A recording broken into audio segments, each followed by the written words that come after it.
একটি সময় ইফতারের পূর্ব মুহূর্তে দোয়া কবুলের সময়ের মজলিস দোনো দিক দিয়ে দামি। একটা হলো দোয়া কবুলের সময় ইফতারের পূর্ব মুহূর্তে, দ্বিতীয়ত হলো কোরআনের সবক প্রদানের একটি মজলিস। আজকে যে কোরআনের সবক প্রদান করা হলো, এই কোরআন হলো মহান আল্লাহ রাব্বুল আলামিনের পক্ষ থেকে নাযিলকৃত, এই রমজান মাসে নাযিল করা হয়েছে। এই নাযিলকৃত একটি কিতাব, যার সম্পর্কে আল্লাহ রাব্বুল আলামিন কোরআনে বলেছেন, শাহরু রমাদান আল্লাযী উনজিলা ফীহিল কোরআন। কোরআন রমজান মাসে নাযিল করা হয়েছে। কোরআনকে কেন নাযিল করা হয়েছে? হুদাল লিন-নাস, মানুষের হেদায়েতের জন্য। অর্থাৎ কোরআন মানুষকে সঠিক পথ দেখায়, সঠিক পথ প্রদর্শন করে। যখন মানুষ কোরআনকে মেনে নেবে, কোরআনের দেয়া পথকে মেনে নেবে, কোরআনের দেয়া হুকুমগুলো মেনে চলবে, তখনই মানুষ সঠিক পথ পেয়ে যাবে। এই জন্য আমাদের জীবনের প্রতিটি মুহূর্তে কোরআনকে মেনে নেওয়া, কোরআনকে আমাদের জীবনের সংবিধান হিসাবে গ্রহণ করা। সর্বোপরি আমরা যে কোরআনের সবক, এই যে ছোট ছোট বাচ্চাগুলো যারা কোরআনের সবক আজকে গ্রহণ করবো, এদের ব্যাপারে হাদিসের মধ্যে পয়গম্বর আলাইহিস সালাতু ওয়াস সালাম বলেন, যারা কোরআন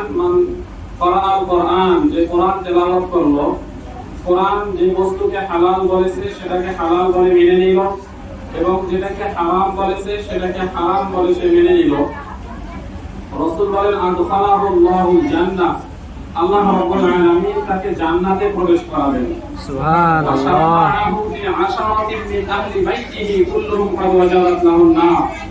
এবং তার পরিবারের মধ্য থেকে এমন 10 জন, কথা বলবো না,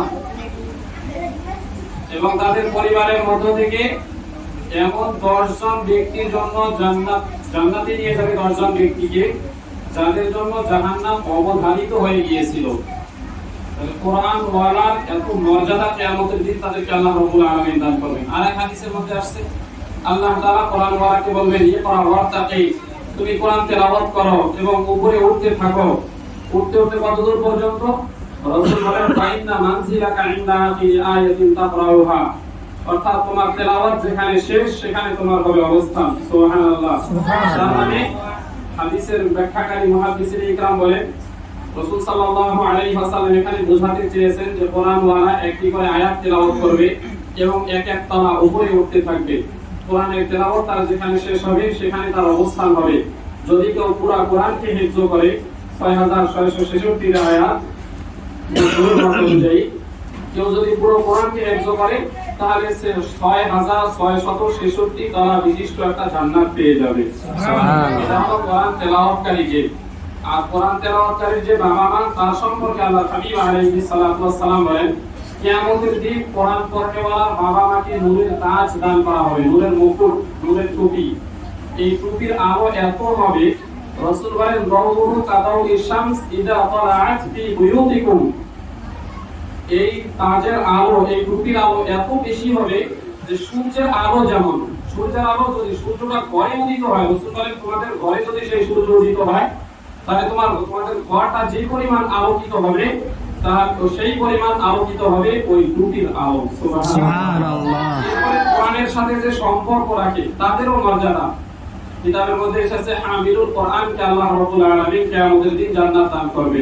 কোরআন ওয়ালাদের সাথে সম্পর্ক, কোরআন ওয়ালাদেরকে যারা সহযোগিতা করে, রাসূল সাল্লাল্লাহু আলাইহি ওয়াসাল্লাম বলেন, তিরমিজির হাদিস, কিয়ামতের দিন যখন কোরআন ওয়ালারা জান্নাতে যাবে আর যারা কোরআন ওয়ালাদেরকে সহযোগিতা করবে তাদের জন্য জাহান্নামের ফয়সালা হবে। হাদিসে এসেছে, 1 মিনিট হাদিসটা বলি।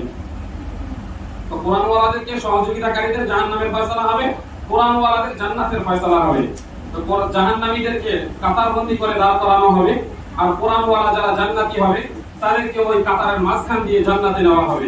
যখন জান্নাতে নেওয়া হবে তখন জাহান্নামীরা জান্নাতীদেরকে জামা ঘরে টান দেবে। পরিচয় থাকবে তাকে কোরআন শিখাতে সহযোগিতা করেছে, কোরআনের প্রতিষ্ঠানকে সহযোগিতা করেছে, এজন্য সে তাকে টান দেবে, ভাই তুমি জান্নাতে যাচ্ছ, তোমাকে তো আমি একদিন সহযোগিতা করেছিলাম, তুমি ওই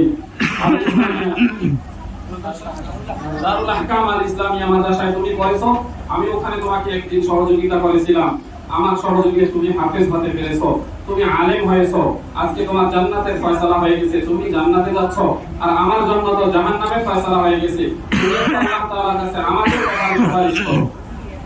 তখন সে আল্লাহ তাআলার কাছে গিয়ে তার ব্যাপারে সুপারিশ করবে যে আল্লাহ, আমি অমুক ব্যক্তির সহযোগিতা পেয়ে আমি কোরআনের হাফেজ হয়েছি, হক্কানি আলেম হয়েছি, কোরআনের হক কথাগুলো মানুষের কাছে প্রচার করতে পেরেছি, অতএব আমি জান্নাতি হয়েছি, আমি তাকেও জান্নাতে নিতে চাই।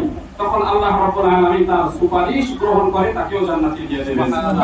তাহলে কোরআন ওয়ালার মর্যাদা, যে তেলাওয়াত করবে, কোরআন ওয়ালার বাবা-মার মর্যাদা, কোরআন ওয়ালার সাথে যে সম্পর্ক রাখবে তাদের মর্যাদা, এবং কোরআন ওয়ালাদেরকে যে সহযোগিতা করবে তাদের মর্যাদা, প্রত্যেকের মর্যাদা ভিন্ন ভিন্ন আল্লাহ রাব্বুল আলামিন দান করেছেন।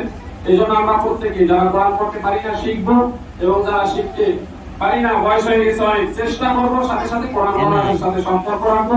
যাদেরকে আল্লাহ রাব্বুল আলামিন বিদ্বান বানিয়েছেন তারা কোরআন ওয়ালাদেরকে সহযোগিতা করবো, অর্থ দিয়ে হোক, মেধা দিয়ে হোক, বুদ্ধি দিয়ে হোক, শ্রম দিয়ে হোক, যখন যা সহযোগিতা দরকার একটা প্রতিষ্ঠানকে কায়েম করার জন্য যতটুকু সহযোগিতা দরকার আমরা সহযোগিতা করবো ইনশাআল্লাহ।